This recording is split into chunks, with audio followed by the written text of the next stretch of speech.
මද කියන්නේ කෙසෙල් මද, ගස් ලැබු මද ඒවද? නෑ. මද කියන්නේ අහගෙන ඉන්න. අලි ඇත්තුන්ට තියෙනවා එක කාලයක් මද කිපෙනවා කියලා. හරි? මොනවා කිපෙනවද? කියන්න ඕන කට ඇරලා.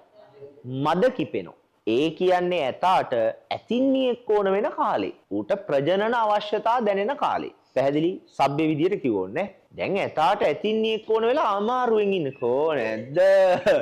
නංගි අම්මෝ ගිහින් ඉන්නේ ඇතා. හරි? හරිද? මොකෙක් කොයි හොයද ඉන්නේ? කෙල්ලෙක් කොයි ඉන්නේ ඇතා.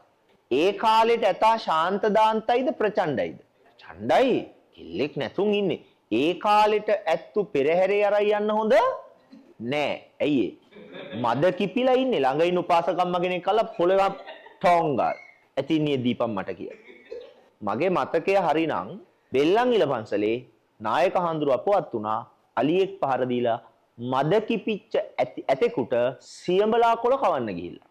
තා මද කිපිලා ඉන්නෝ මට ඇතින්නිය දීපිය කිය. හාමුදුරුවෝ ගිහලා සියඹලා කොළ කවන්න. කාන්න පුතේ කියලා.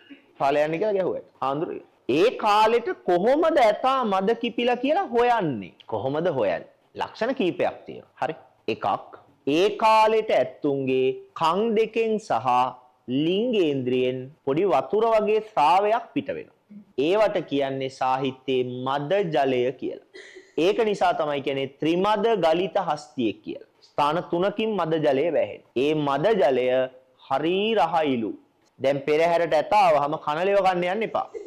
අනේ අපේ සර් කිව්වා රසම රසයි චුට්ටක් කලන් ගාලා යන්න එපා ඇතා ගහනවා ඈ. පැහැදිලි? ලිංගේන්ද්‍රියනොත් මද ජලයේ කාලට ගලනවා. ඒ කාලට අපල දුර වෙන්න කියලා ඇතාගේ බඩ යටි රින් ගන්නත් එපා. ඇයි ඒ? පස්වෙනි කකුලෙන් එකක් ගැහුවත් මැරෙන්නේ නැති. පැහැදිලිනේ? මෙයාට තේරුණා. දැන්